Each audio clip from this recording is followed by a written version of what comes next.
Bienvenidos oyentes, ya saben que estamos aquí en De Cero a Aleph, en el programa de matemáticas que nos trae, que prepara y que comenta Amelia Muñoz García. ¿Qué tal, Amelia? Buenas tardes. Bueno, un programa dedicado hoy a Egon Balas, que forma parte de una serie de dos.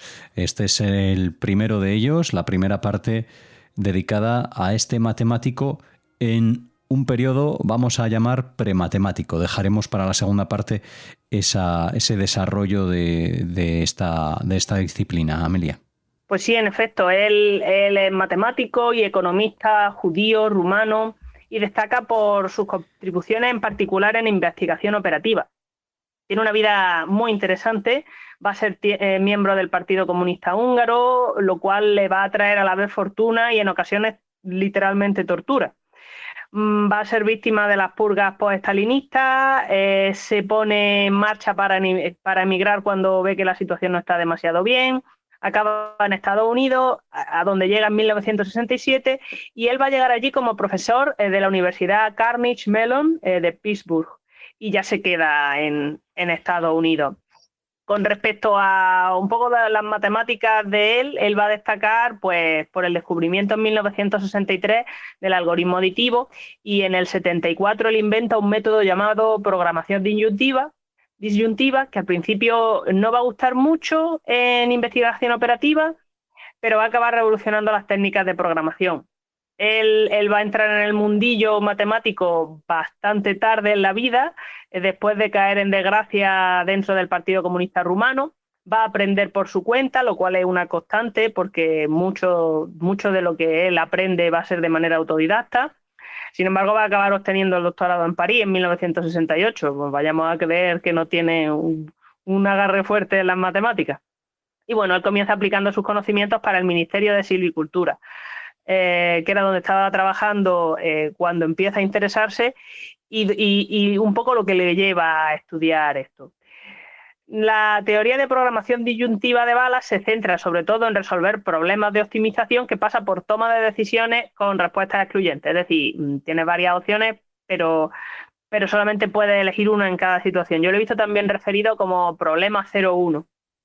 Va a ser esencial en planificación, en asignación de recursos, en toma de decisiones complejas.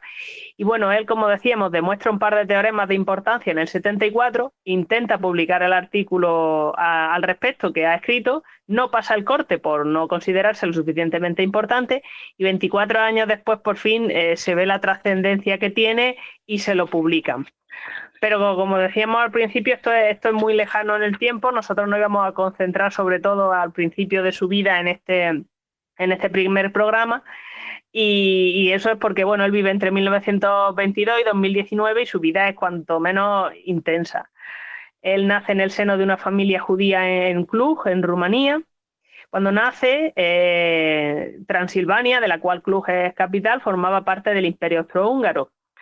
Pero tras la derrota de las potencias centrales en la Primera Guerra Mundial y la decisión de unificar Transilvania con Rumanía, la tierra cambia de manos de un país a otro, y Transilvania, bueno, quería seguir formando parte de Hungría, pero los rumanos dicen que no y su ejército ocupa Cluj.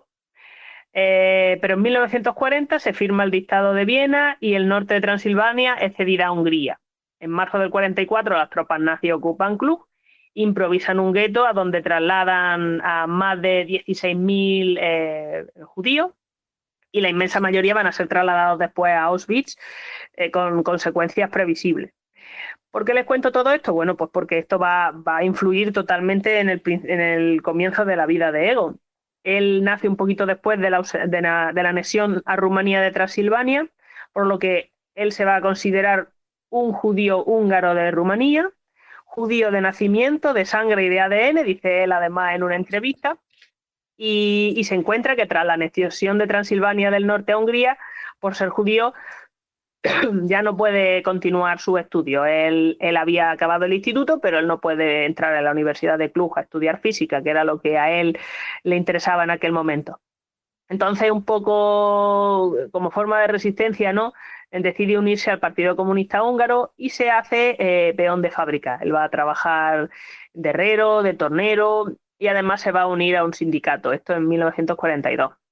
Un sindicato que no estaba permitido, además. Él empieza entonces a organizar huelgas, a distribuir panfletos antibélicos, hasta que en el verano del 44 lo pillan, lo arrestan y lo encarcelan. Durante su encarcelamiento lo van a torturar, pero no traiciona a ninguno de sus colaboradores, lo que posteriormente se le tendrá muy en cuenta en el partido y será bueno para él, y lo sentencian a 14 años de cárcel. Durante el traslado, él estaba en manos de los fascistas húngaros, pero lo van a mandar a Alemania. Pues durante el traslado se escapa. Ya llevaba encarcelado y torturado 6 meses, o sea que no estaba precisamente fuerte, y sin embargo consigue volver a Cluj, donde descubre que su familia inmediata ha muerto como parte de todas estas personas asesinadas que hemos mencionado antes. Por ejemplo, su hermano menor y su madre son de los que van a enviar a Auschwitz. A su hermano lo matan en una de las marchas de la muerte y su madre aguanta hasta el campo de concentración de Stutthof, donde va a ser asesinada. Su padre ya había muerto como parte del servicio este de mano de obra húngaro obligatorio, ¿no? Que se había instituido con anterioridad. Entonces, Egon no va a morir con el resto de su familia porque al cumplir 21 años lo llaman a fila y el Partido Comunista le recomienda que no responda y que se esconda. Y él se va. Esto va a ser en 1943. Como no estaba donde debía de estar, pues consigue esquivar todo este asunto. Balas se ve liberado por el Ejército Rojo en 1945 y cuando las cosas empiezan a ponerse políticamente en marcha en su país, el Partido Comunista lo va a recompensar por no chivarse, vamos, durante su encarcelamiento. Claro, durante este tiempo y posteriormente va a ir cambiando, adaptando su apellido para que no se conozca su origen judío. El partido le es fiel, pero todo tiene un límite y él sabía que aquello no era bueno. Entonces, para él, por lo menos desde el punto de vista político. Todo esto sumado a su ideología va a hacer que Egon, sí que sea fiel al partido, incluso más allá de lo razonable, expone en su autobiografía. Hay una autobiografía suya muy interesante que se llama Deseo de libertad, un peligroso viaje a través del fascismo y el comunismo, y él expone, claro, todo lo que él piensa, todo lo que él opina, todo lo que él ha vivido, ¿no? Y él habla de luchas intestinas por el poder en el partido y en el gobierno, de abusos de poder, de falta de principios por parte de los líderes del partido. Y bueno, como tenía un asiento en primera fila para verlo, es muy fiel a la realidad, podríamos decir. De nuevo utilizo esa palabra, pero es que así, es muy realista de lo que habla y no de oída. Y aún así él va a seguir respetando los ideales comunistas porque según sus palabras, pues una convicción genuina y profundamente ideológica como era la que él tenía no es fácil de revocar por hechos que ve él cotidianamente, ¿no? Aunque que parezcan contradecir esa filosofía. Él alega más motivos. Él dice que, por ejemplo, el Ejército Rojo y los soviéticos durante la Segunda Guerra Mundial llevaron a cabo un papel de importancia tanto en su vida como en general, y esto crea para él una ilusión que luego pues no va a ser fácil romper. Además, el comunismo, en el comunismo de la teoría a la práctica, dice él, pues hay una distancia muy larga. Entonces él confiesa que se lleva mucho tiempo y esfuerzo reevaluar la situación y darse cuenta de que hay que comparar marxismo, comunismo y justicia social con libertad y democracia y ver qué es mejor.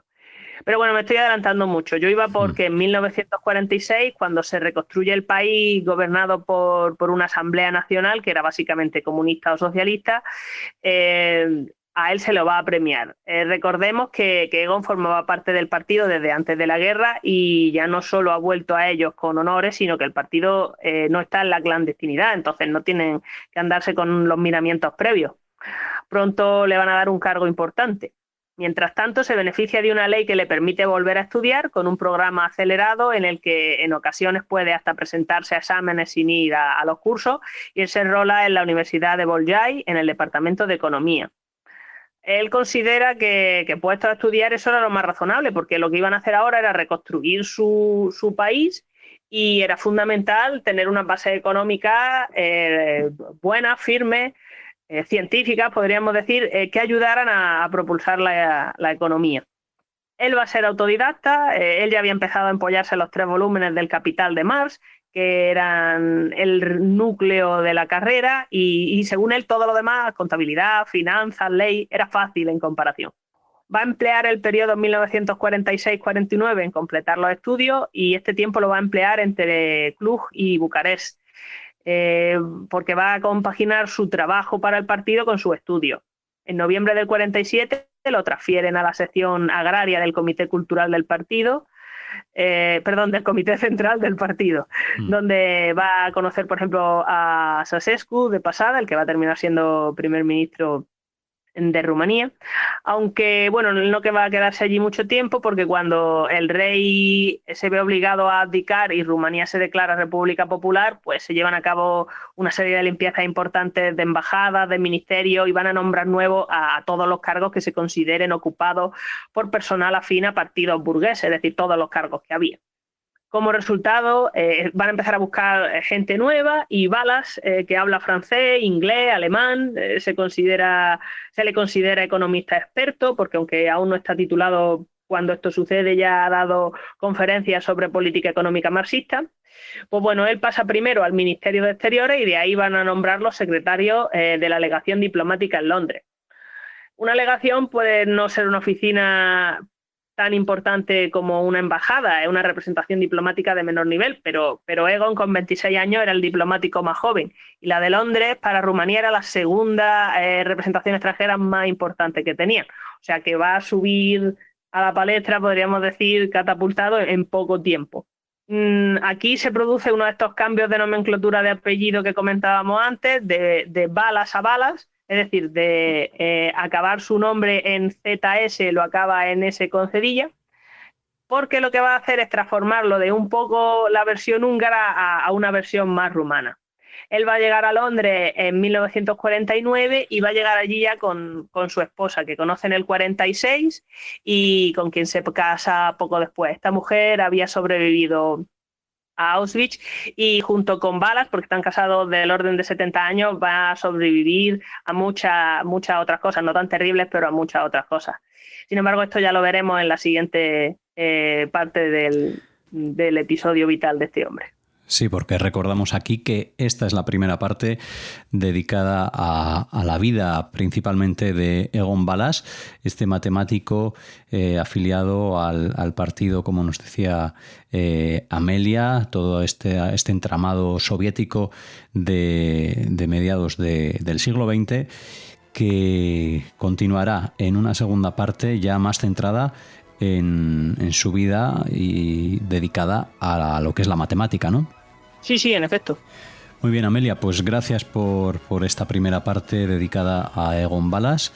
Les esperamos en la siguiente, les invitamos a esperar para poder conocer la segunda parte de este programa de matemáticas aquí en De Cero a Aleph. Muchas gracias.